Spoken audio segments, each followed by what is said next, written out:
Buenas tardes, mi nombre es Eric Pablo León Sala, soy profesor de filosofía de la Cátedra de Filosofía de la Escuela de Ciencias Sociales y Humanidades de la UNED.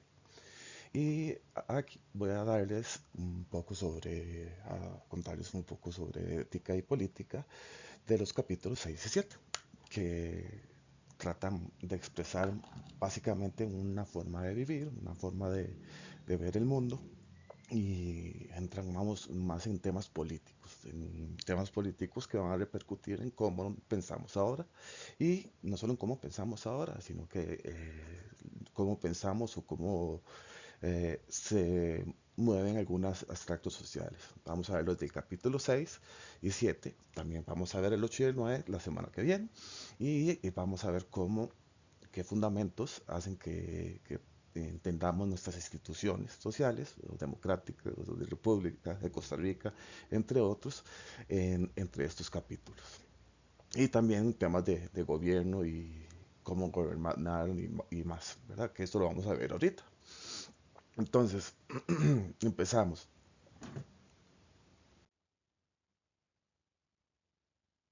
En el capítulo número 6 vamos a ver al vamos a decirle político, politólogo, tal vez filósofo, también más un científico bueno, casi científico o de la historia o historiador, que se llama Nicolás Maquiavelo. Y se habla del realismo político. Nicolás Maquiavelo, ¿verdad? Ese se dice, mira, eres maquiavélico, es como algo malo, ¿verdad? Como sinónimo de que no es algo que va a salir muy bien o que hay como un demonio por ahí. Pero ahorita vamos a ver qué es lo que propone él. Él no necesariamente propone que hay que hacer las cosas mal, sino que propone cómo debería gobernar un- una persona o personas, ¿verdad? O varias personas. Normalmente sería el príncipe, ¿verdad?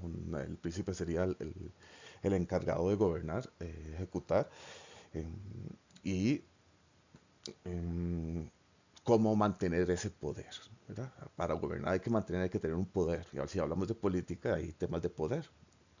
Hay jerarquías de poder para mantener el control en la sociedad, o en las sociedades, o en la civilización. Entonces, aquí establece no de una forma idealista, sino de una forma muy real, que es real a través de sucesos históricos, cómo es mejor o sería mejor gobernar. Para mantener el poder y para sí, mantener el poder o para tener la mejor gobernanza posible, ya sea para uno, para el pueblo u otros. Bueno, empezamos. Maquiavelo y el realismo político. Primero, por encimita, vidas y obras representativas. Nació en Florencia, 1469 a 1527.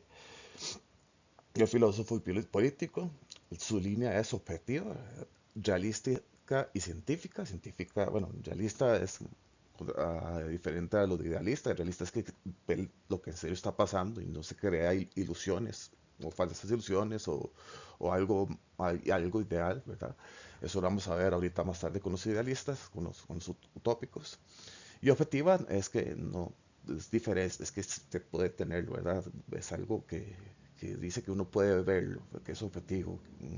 No es algo de que yo opino por tal y tal razón, sino que se trata de ver desde puntos de vista y decir, mira, esto es la verdad. ¿De acuerdo? Pues como decir, esto es la verdad. Ahora, estilo es incisivo, es tajante y crudo. ¿Verdad? Incisivo, tajante es como decir, esto es así y punto, aunque suene feo y crudo, ¿verdad? Aunque suene feo, así es, y así es la vida, y lo vamos a ver. Y analiza minuciosamente las raíces del poder estatal. A él normalmente se le dice que el fin justifica los medios, es una frase que se le atribuye, pero normalmente se le atribuye por esta parte. Bueno, sería por casi todo el libro, ¿verdad? Por casi todo el libro eh, justificaría esto, ¿verdad? Esto es como, sería un super resumen de casi todo el libro, sin justificar los medios. Pero más en específico, podemos verlo en esto. Trate, por tanto, un príncipe de adquirir y conservar el Estado.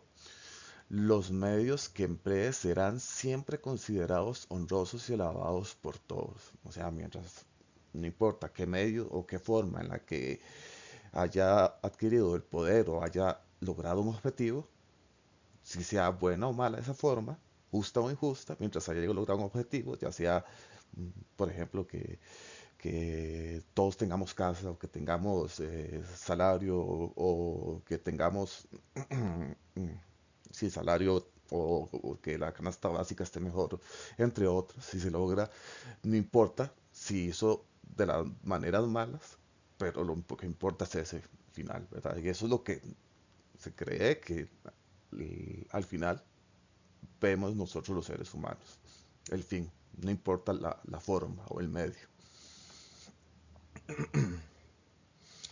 Para proseguir, vamos a ver el humanismo cívico, historicista. Maquiavelo piensa, bueno, tiene un pensamiento humanista, iniciador del historicismo.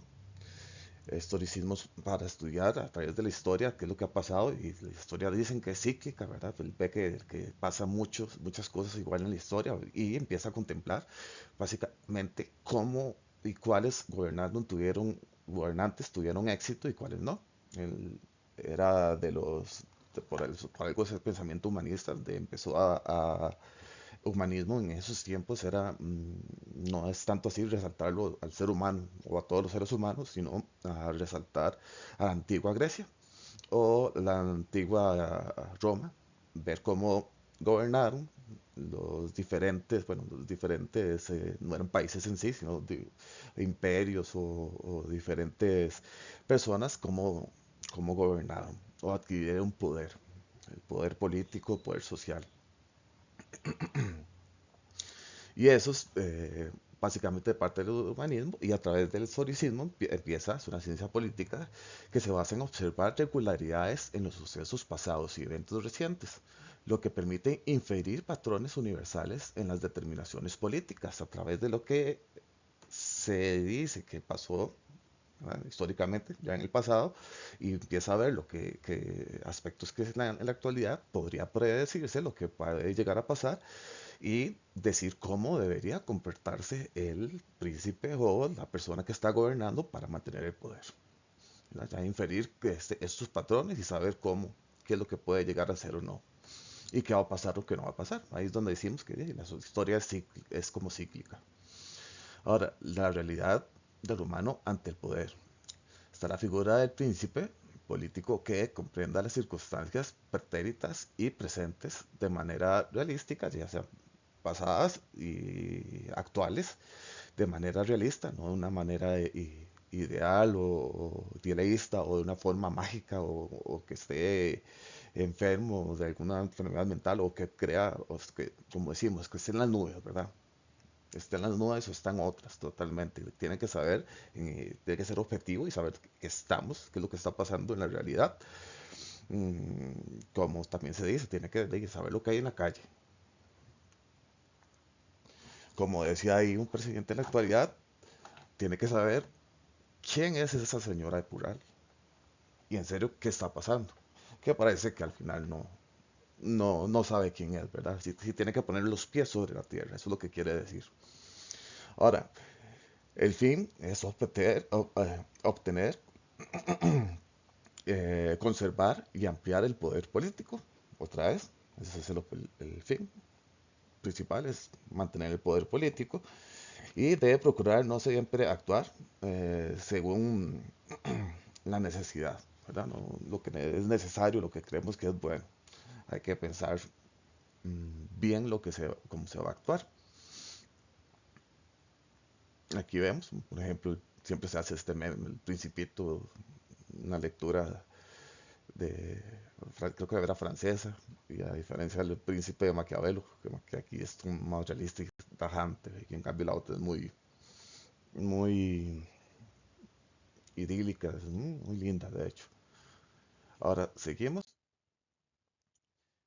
Realismo político, hay que entender los hechos públicos según la verdad objetiva, no es de idealizaciones o construcciones imaginarias. Ya lo vimos anteriormente. ¿Qué es lo que está pasando? Por ejemplo, aquí en Costa Rica, ¿qué es lo que está pasando en la realidad? Por ejemplo, hay un montón de muertes en los últimos 3 años, casi debido a la mortalidad. Y eso es una verdad, algo que está pasando, se ven datos y todos los días vemos que hay muertes y muertes y muertes y muertes. Pero de ahí hay personas que ni siquiera por ejemplo, en la política actual, que ni siquiera están discutiendo sobre eso, cuando es un tema de vital importancia. Y empiezan a discutir sobre otras cosas. Entonces, de ahí, ahí vemos que nos tiene los pies sobre la tierra y más bien está tratando de confundir.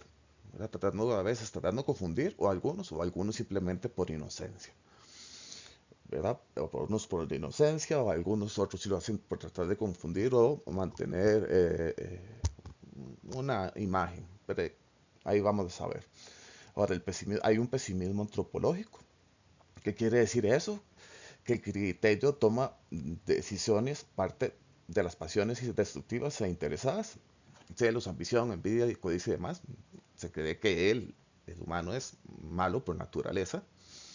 Básicamente somos egoístas y siempre las decisiones que vamos a tomar es para mí, para mi bien, no importa pasarle por encima a los demás, no importa hacerle mal a los demás o justicia a los demás. Y eso pasa ya sea en las personas de manera individual, ya sea en comunidades o en países, entre otros, ¿verdad? Sociedades o etnias, culturas, eso va a religiones, siempre va a haber ese pesimismo. Siempre vamos a ser como malos y no vamos a ayudar a los demás, no somos tan solidarios. Entonces nadie prevalece si sigue únicamente las pautas morales y religiosas en medio de un Estado y una sociedad que no son un vaivén de beligerancias. Una persona buena, teniendo en cuenta de que todos son malos, básicamente no va a lograr sobrevivir. Tiene que ser astuta, como decía Aristóteles por ahí hace un tiempo, ¿verdad? En su política, que ya pudieron ver que el rey o el que está gobernando tiene que ser astuto, ¿verdad? Tiene que ser un astuto y saber cómo moverse. Ahora se recurre a las leyes. Aquí, por ejemplo, yo pongo el ejemplo la ley antihuelgas que hicieron hace unos cuantos años, como en 2020, en la de Carlos Alvarado. Se hizo una ley antihuelgas para, para controlar a los funcionarios públicos que quieren hacer huelga o alguna huelga para protestar por algún bien, ya sea particular o de la sociedad. En su tiempo se hizo una huelga porque se creía que con ese plan fiscal se iba a lograr evitar ese plan fiscal, lo de nos iba a, a empeorar, de qué es lo que está pasando ahorita, ¿verdad? Que estamos empeorando poco a poco. Y entonces, por medio de las leyes, se puede controlar a las personas o a las sociedades. Entonces se generan leyes, ¿verdad? Por ejemplo, la ley antihuelgas o pueden generarse leyes a favor o en contra de ciertas etnias sociales o razas y más, ¿verdad? Hace mucho tiempo, para controlar a las mujeres, antes de 1949, la mujer no podía votar en la ley, no podía votar aquí en Costa Rica, entonces mantenía un control gigante sobre las mujeres y aún existen ciertas cosas, no solamente en la ley. También se empeña en la fuerza militar, aquí ahí se habla de militares, sería el brazo, ¿verdad? La fuerza. Y ahora sí, la fuerza no solamente es una cuestión de ley, sino de que ya si hay personas que no ejecutan la ley, entonces hay que utilizar la fuerza. Si no se van a juzgar o no son civilizadas por utilizar la ley, entonces hay que utilizar la fuerza. Aquí, por ejemplo, los policías, cuando hay ocasiones que han tenido, por ejemplo, con Laura Chinchilla en el 2000, creo que fue en 2014, no, en 2014, 2015, no, en 2012, que se hicieron una huelga con un tema de pensiones entre personas ya de la tercera edad con profesores en, en la Caja Costarricense de Seguro Social y Laura Chinchilla envió con su ministro de Seguridad, que al final resultó tener un problemas con corrupción y narcotráfico, bueno, parece aún está en ese tema, ¿verdad? Con su ministro de Seguridad, mandó a lastimar a los que estaban haciendo protestas. Y aquí en Costa Rica la protesta es válida, es, es válida, pero si no sé, si es válida y está con las leyes o alguien está incumpliendo igual con las leyes, entonces se manda la fuerza, ¿verdad? La fuerza física para, ya no mental, que son leyes o instituciones, sino física para decir, obligar a la persona a hacer algo o que no haga algo. Y por último está el engaño, que por la presencia yo pongo el ejemplo del TLC, cuando estaba aquí el TLC, la discusión del TLC en 2008, uno veía en, en su tiempo los canales 6 y 7 y siempre decían, mira, es que el TLC siempre nos va a hacer bien. El TLC, decía, había uno que decía mitos y tabúes del TLC y solo hablaban cosas buenas que iba a generar el TLC. Y supuestamente íbamos a hacer una potencia o íbamos a estar desarrollados. Cuando en la realidad ya ven que hemos tenido crisis y seguimos teniendo crisis, y los ricos se hacen más ricos y los pobres se hacen más pobres, y a la vez que se va generando mayor conflicto social y mayor, como ahorita se está dando también, mm, un poco más de hambre, más caro todo, y hay guerras de pandillas, entre otras, ¿verdad? Pero de ahí utilizaron los medios de comunicación masiva para engañar y demás. En la actualidad se utiliza mucho por, por el gobernante actual, utiliza mucho el engaño, ya sea por las fake news o por mentiras, ¿verdad? También no solo por el gobernante, también diputados y demás utilizan ciertas mentiras, falacias también, falacias son argumentos que no son reales, que apelan a una emoción o apelan a un tipo de razonamiento, pero que no es correcto. Y a mentiras o verdades parciales. Verdades parciales es como decir una parte y no decir en serio lo que está pasando, solo decir su punto de vista, su interpretación y no ver los otros puntos de vista. Y eso en la actualidad se está haciendo mucho. Y bueno, entonces hay que recurrir a eso para mantener el poder. Ahora, por la presencia de conflictos y hostilidades, o para lograr algo, era un objetivo. En caso de que hay que recurrir a esto cuando hay conflictos y hostilidades, o también para lograr objetivos. Y como pueden ver, aquí puse ejemplos de momentos en que hubo conflictos. Ahora, los saberes políticos se basan en una cierta lectura de la historia y en la práctica efectiva del momento. Hay que hacer una lectura de la historia y cómo aplicamos en la práctica qué es lo que está en la actualidad y qué ejecuto, ¿verdad? En el momento, qué debería hacer, qué no debería hacer. No en un el deber de un bien, sino el deber para mantener el poder. No importa si tengo que hacer algo malo. Entonces, por ejemplo, debería de recurrir a las leyes, o debería recurrir a la fuerza militar, o debería recurrir al engaño, debería utilizar algún otro mecanismo para ejecutar y mantener yo el poder, ¿verdad? O bueno, el gobernante mantener el poder. Ahora, la realidad del humano ante el poder. Aquí normalmente se hace una pregunta si vale ser más amado que temido o todo lo contrario.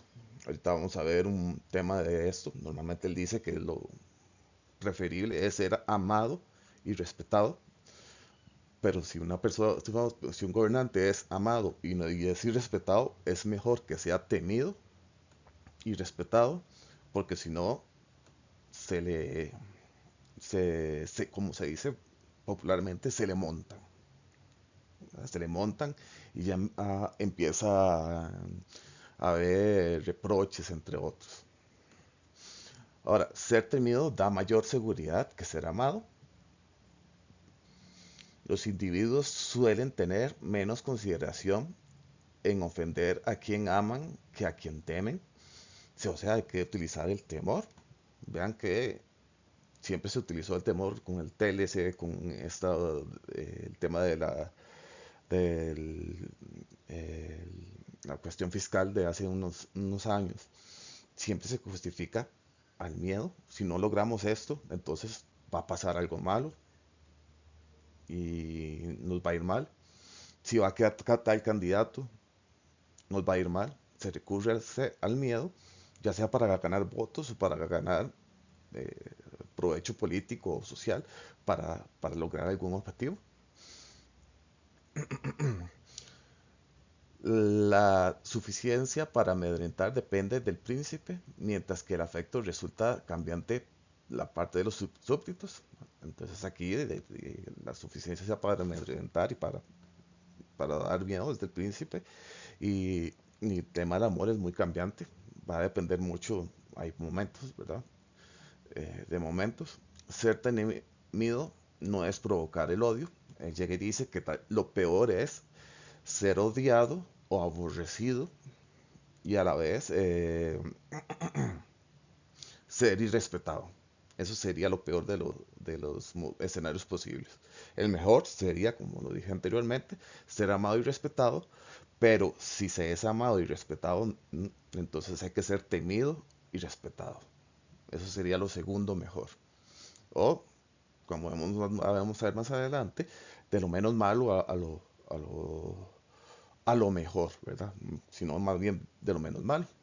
De hecho, hace mucho tiempo un candidato apelaba a eso, ¿verdad? A lo menos malo. Entonces, seguimos, vamos a ver.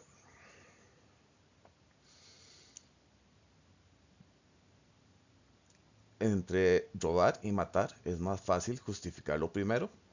No obstante, las personas suelen recordar más dolor la pérdida de un capital que un ser cercano. Es algo que dice, la propiedad privada o perder como dicen por ahí, a los tíos se empiezan a pelear por las tierras en vez de lamentar la muerte del papá o del abuelo o la abuela, ¿verdad? Entonces somos como muy, como se dice popularmente, materialistas en vez de, de ser más acercados a las personas, porque somos egoístas, ¿verdad? Según él, somos egoístas. Ahora él justifica los medios, pero censura a quienes emplearon los medios abominables para llegar al poder. No importa ser hipócrita. ¿Qué quiere decir? La persona llega y empieza a decir, mira, la prensa canalla, sí, la prensa ha sido canalla, pero también la persona ha sido o es canalla, ¿verdad? Si la prensa ha mentido y ha hecho fake news o verdades parciales, pero a la vez en la actualidad el gobierno, con los diputados y demás, y también se hace lo mismo. Ahora, hay una sana máxima, los actos reprensibles pueden justificarse por sus medios, por sus efectos, ¿verdad? Que es básicamente eso, fin justifica los medios.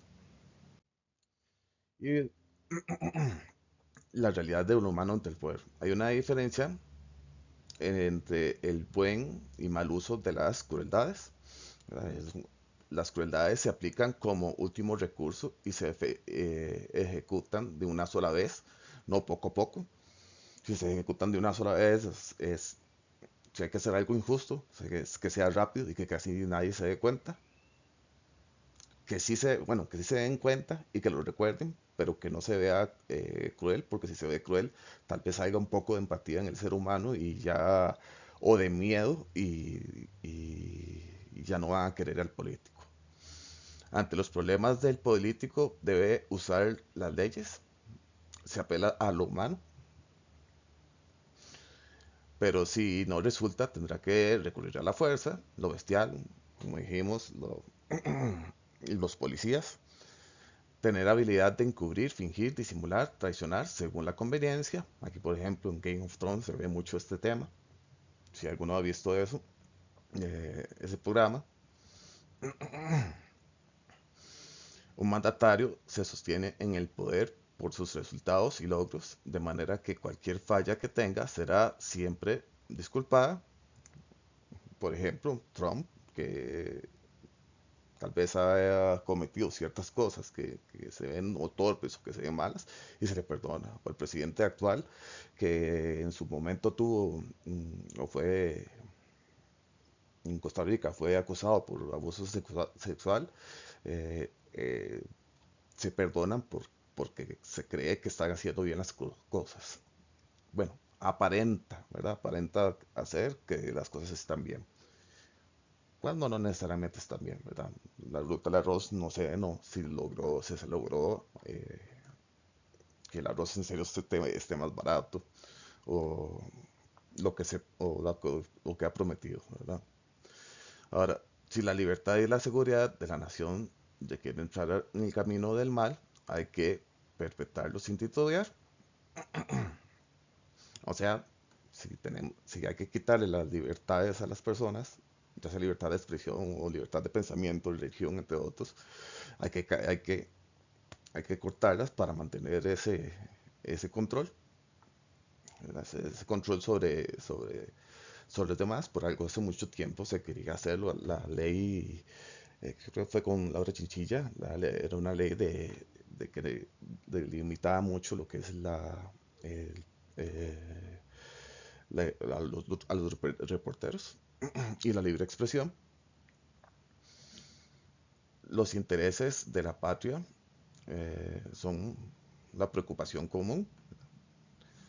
La verdad reside en lo que la gente al final termina creyendo, ¿verdad? Lo que la gente, o para lo que la gente es práctico. La verdad no es algo meramente objetivo, ya, bueno, ya que estamos hablando de una verdad de que de si hizo algo bueno o mal, o si se está logrando algo o algo no. Entonces, ¿qué quiere decir? Hay personas o la gente puede estar engañadas, ¿verdad? Pueden estar engañadas. En la actualidad muchas personas aman y adoran al presidente, aunque no se ha logrado o no, es que no se ha logrado casi nada o nada, ¿verdad? Casi nada o nada se ha logrado. Más bien hay problemas a cada rato con su gabinete y no se logra nada, ¿verdad? Entonces, la verdad reside en lo que piensan las personas y no lo que en realidad está pasando. Entonces se apoya en eso. El gobernante exitoso cuenta con las armas propias, reclutas nacionales, y solo acude a otros países si ese país es muy grande y tiene mucho poder. Solo ahí sí hace para ser, ¿cómo se dice? Aliado. Entonces, como Costa Rica en su tiempo se hizo aliado de Estados Unidos y también con China, con sus tratados de libre comercio, porque somos un país pequeño y necesitamos que nos defiendan. Y aquí también vemos un tema, por ejemplo, en Ucrania están contratando, bueno, no están contratando muchos mercenarios. El problema de los mercenarios, decía en el mismo libro, El Príncipe, él decía que el problema de los mercenarios es que en cualquier momento se pueden ir con otra persona, tal vez que el que le pague más o el que le dé algo que ellos quieran, que en serio ellos quieran, pueden llegar a traicionarlo.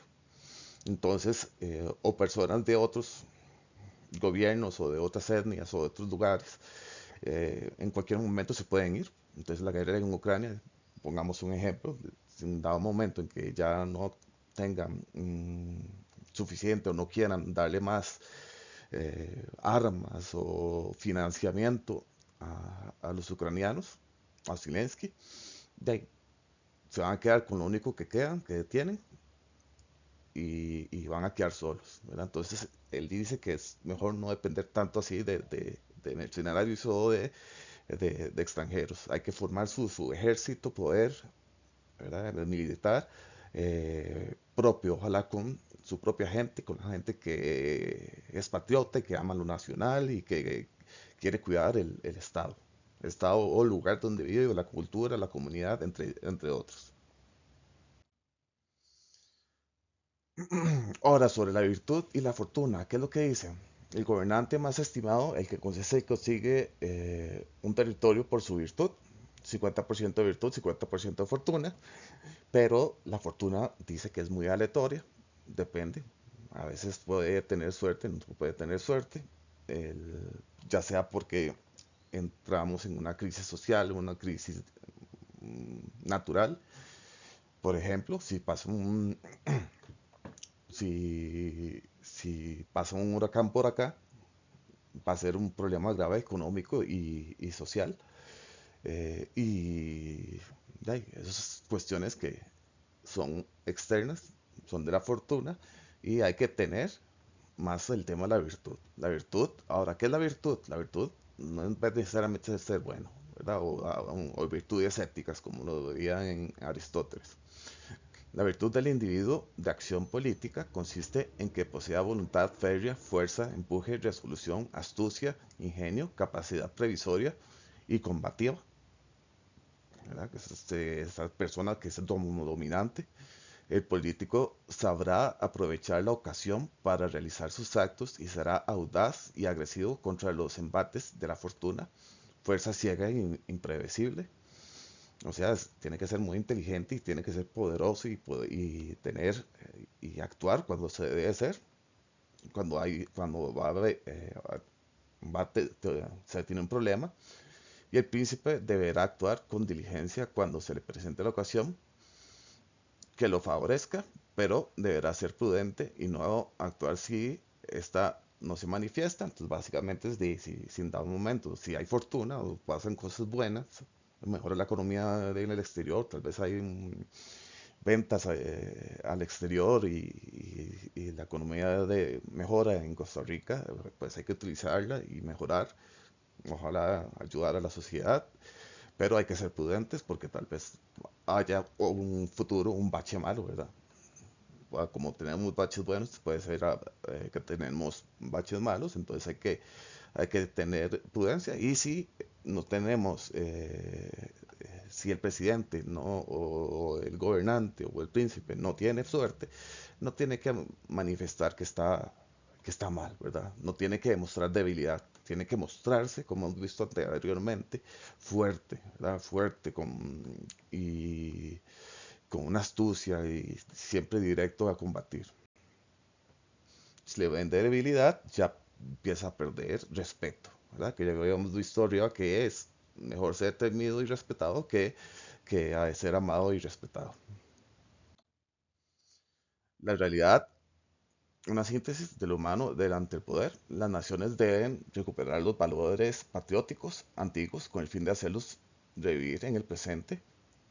Se apela a los valores patrióticos y demás para apegar a los individuos, a las sociedades, a la cultura o a lo que se quiere lograr. La historia es una herramienta de la política al indagarse en ella de regularidades y ejemplos para comprender mejor los sucesos actuales y tomar decisiones. Muy bien, ahí se utiliza la historia. Ahora, aquí se le puede hacer una crítica a eso. Básicamente la historia es interpretada o como dicen por ahí, la historia es generada por los ganadores, o es escrita por los ganadores, o es escrita o ha sido manipulada, o es interpretada. Entonces, tal vez la historia no te va a dar una verdad objetiva. Pero bueno, esos son otros 100 pesos. Ahora, rechazo a las repúblicas imaginarias, utópicas, que eso vamos a ver que es utopía más adelante. Recuerdes que es más realista y objetivo de cómo es la realidad, qué es lo que se está viviendo, y no cómo que debería ser o cómo sería lo más bonito, ¿verdad? Sería el país más, como decimos, la Suiza centroamericana, hay que ser más realista. Ahora, debe entenderse al ser humano como es y no como debería ser, es lo que estamos viendo. Y el gobernante ha de actuar según la necesidad. Y dentro de la condición humana, permite cuál es más proclive hacia la imperfección moral. ¿No? Hay que saber que hay que actuar con las necesidades. Somos, además, perfectos en la cuestión moral, no vamos a seguir lo moral o lo que es correcto. Entonces hay que ver eso, ¿verdad? Que siempre vamos a ser malos y actuar bajo ese tema. O sea, hay que ser maliciosos. Ahora, el capítulo 7 vamos a ver el pensamiento utópico, político utópico.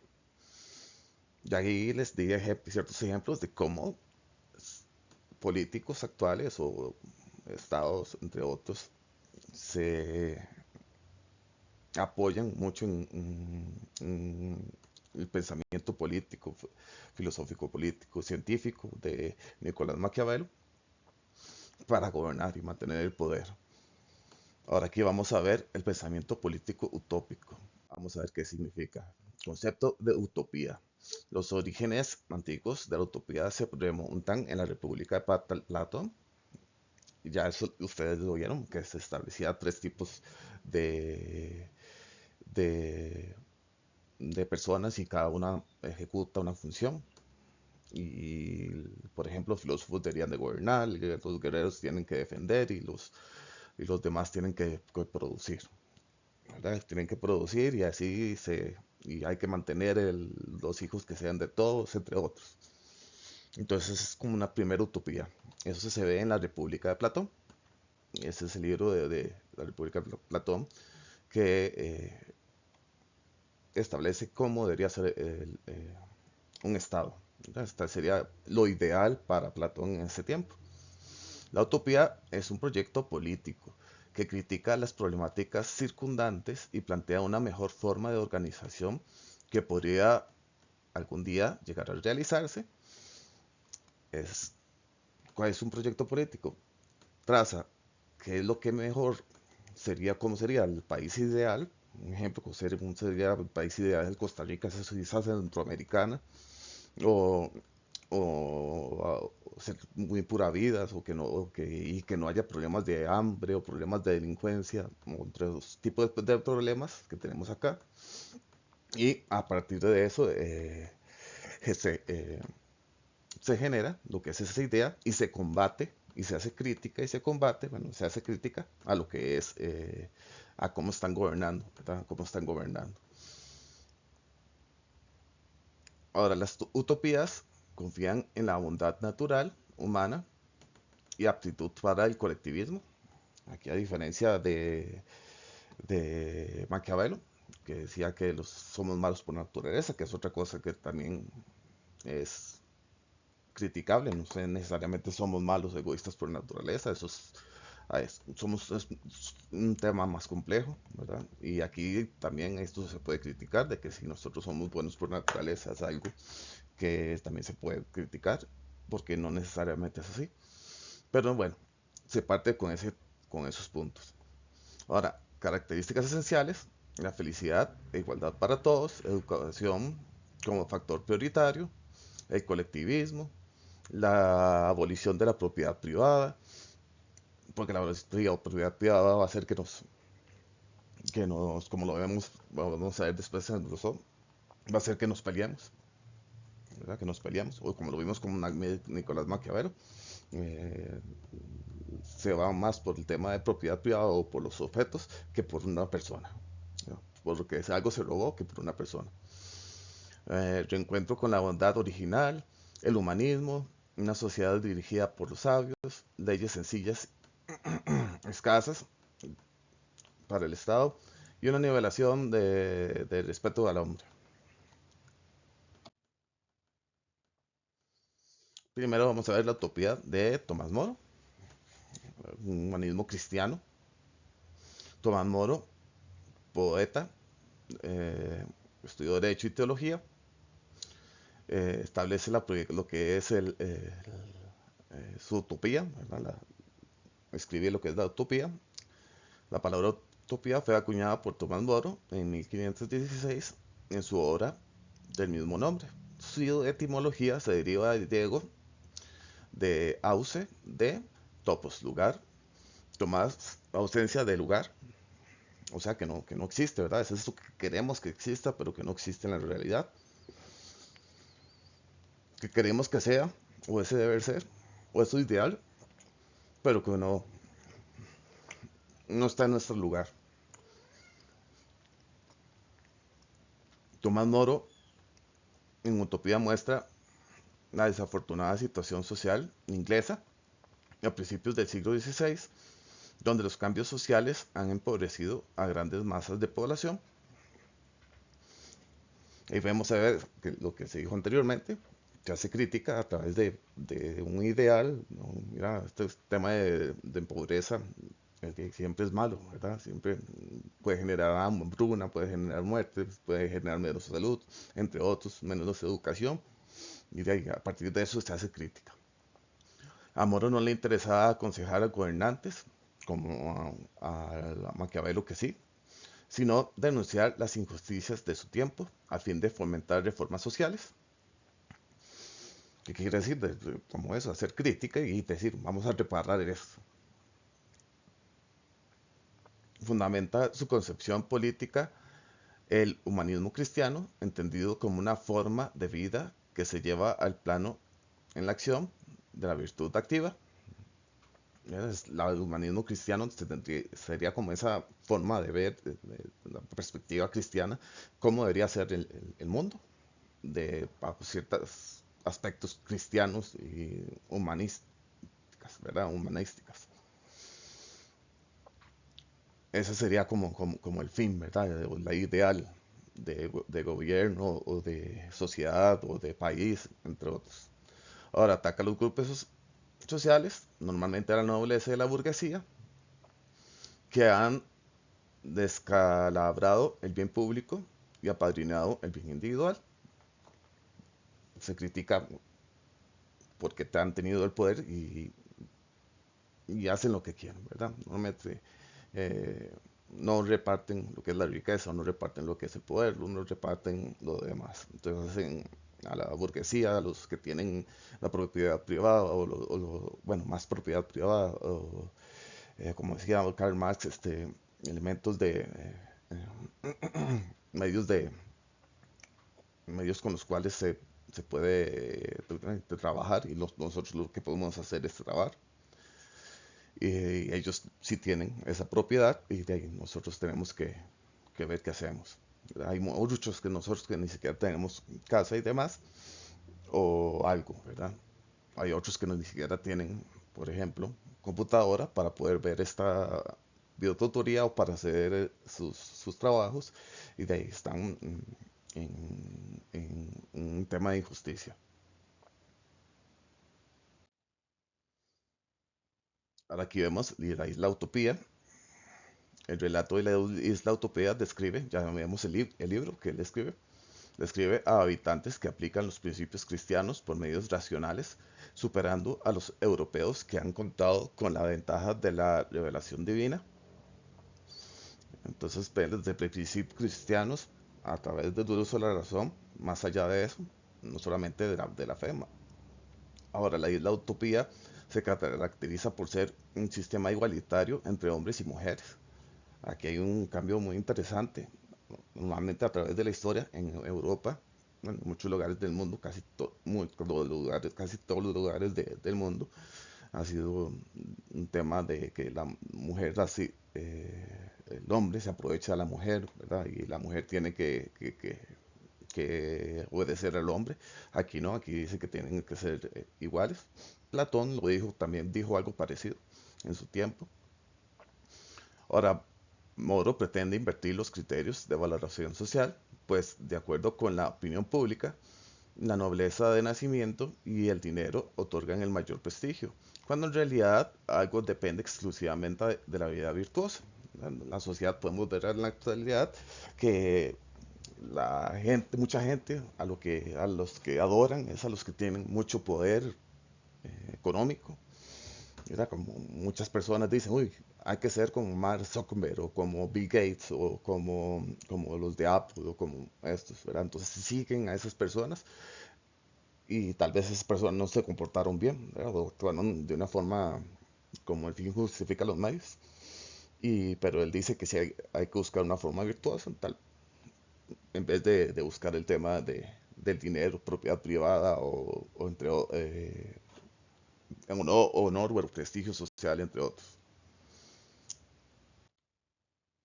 Ahora vemos también el socialismo utópico.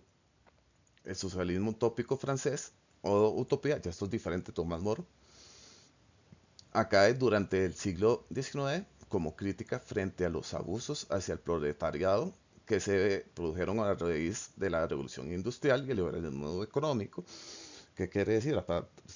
Se da lo que es la revolución industrial, entonces las personas mm, artesanas no pueden competir contra las industrias a la hora de producir sus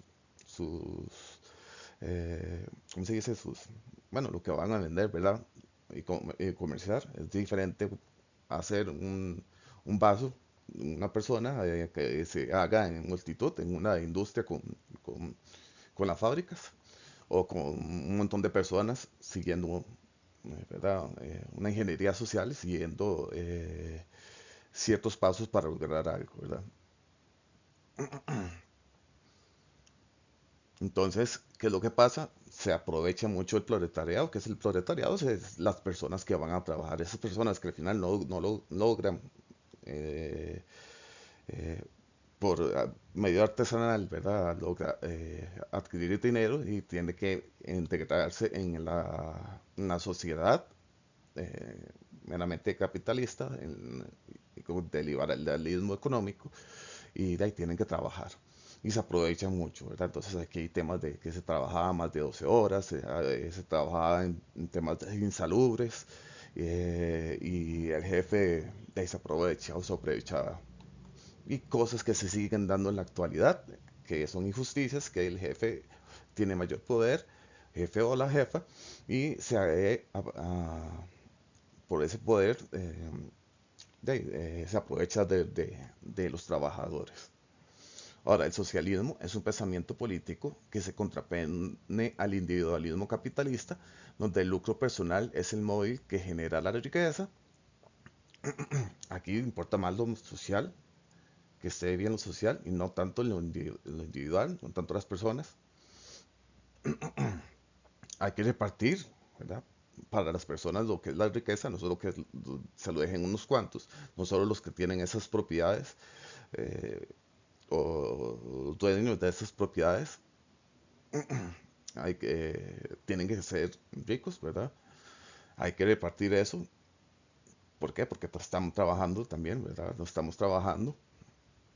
Ahora, Saint-Simon es el iniciador y formula la necesidad de socializar la propiedad privada, abolir la herencia principalmente porque es injusto. Muchas personas, como se dice, nacen en cuna de oro, ¿verdad? En cuna de oro, como se dice popularmente, nacen en cuna de oro y de ahí se les hace más fácil, o se les hace más fácil, no necesariamente, ¿verdad? Pero se les hace más fácil vivir, ¿verdad?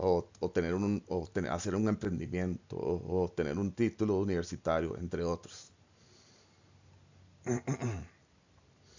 Ahora, que el Estado tiene que intervenir en materia económica y sea productor a fin de distribuir el trabajo y prestar el dinero. Aquí el que puede ayudar a hacer eso es el Estado.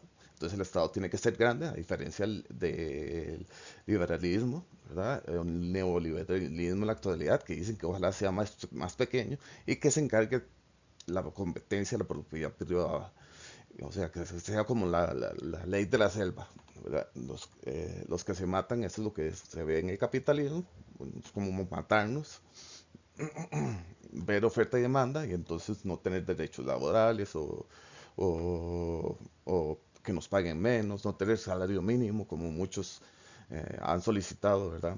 Muchos empresarios, como la UCAEP, que han dicho, no, eso salario mínimo no debería ser, entonces imagínense que nos quiten el salario mínimo o que nos quiten las vacaciones o que nos quiten el aguinaldo, ¿verdad? Que esas son cosas que se logran, ¿verdad? Por medio de este socialismo utópico.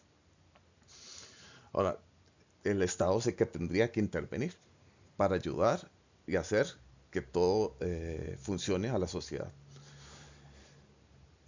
El Estado tendría que trabajar para toda la sociedad. Ahora, Charles Fourier,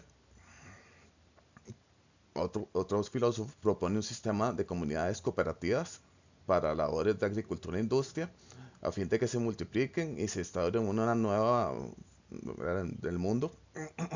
Y igualmente las mujeres y los hombres tienen que tener una igualdad, ¿verdad? Una igualdad social ante la sociedad, no la mujer como a través de la historia de que es menos que el hombre o que no puede hacer ciertas actividades que ya sabemos que no, ¿verdad? Que las mujeres sí pueden lograr hasta más cosas que nosotros, a veces algunas cosas no, otras cosas sí, pero tener igualdad de oportunidades. Ahora, ¿qué críticas se han hecho a las utopías, ¿verdad? A la reivindicación, ¿verdad? Que yo pongo una utopía, se ve como más bonito, distopías como cuando las películas de zombies o películas de esas que han estado de moda en qué pasaría si el mundo estaría después de un mundo, después de que pase una guerra nuclear, entre otros. Y su utopía, que es un vacilón, ya que son otros 100 pesos, que se parecería más como una utopía. Bueno, aunque tienen problemas, pero se parecería más como una utopía. Ahora, las utopías poseen la ingenua creencia, ¿qué críticas se le hacen? De que te creen la ingenia creencia de que el ser humano es fundamentalmente bueno, que ya lo hablamos arriba, y que históricamente no lo ha sido porque las condiciones políticos sociales se lo han impedido. Son débiles los medios que proponen los autores utópicos para cambiar el orden existente. ¿Qué quiere decir? Solamente hablan y hacen crítica, pero no dicen la forma de cómo lo lograr esos ideales.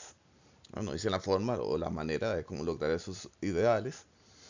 Ahora, Marx y Engels que hablan ya sobre el comunismo y hacen crítica al capitalismo, al capital, que ustedes verán más adelante, les objetan a los socialistas utópicos, aunque abarcan ciertos ideas de ellos, pero también les hacen crítica a los socialistas utópicos, la ausencia de en su pensamiento toda acción violenta y revolucionaria, pues con simples reformas el sistema de justicia social capitalista no cambia.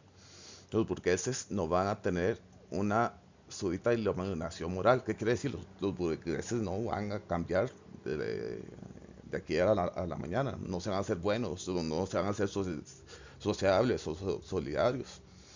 Más bien, ¿qué es lo que quiere decirles? Que no sea, básicamente, que no sean tan ingenuos y de ahí, lo que se debe hacer es ya sea por la guerra, o por la fuerza, por revolución, ¿verdad? Revolución o acciones violentas, reestructurar todo lo que es el Estado y no solamente reformas, o sea, cambiar ciertas leyes para ir mejorando poco a poco, no se logra, porque eso sería como cuando se dice acá, ¿verdad? Poner parches y en algo que se está regando, poner parches y no, ¿verdad? Hay que cambiar toda la estructura, es lo que diría Marx y Engels.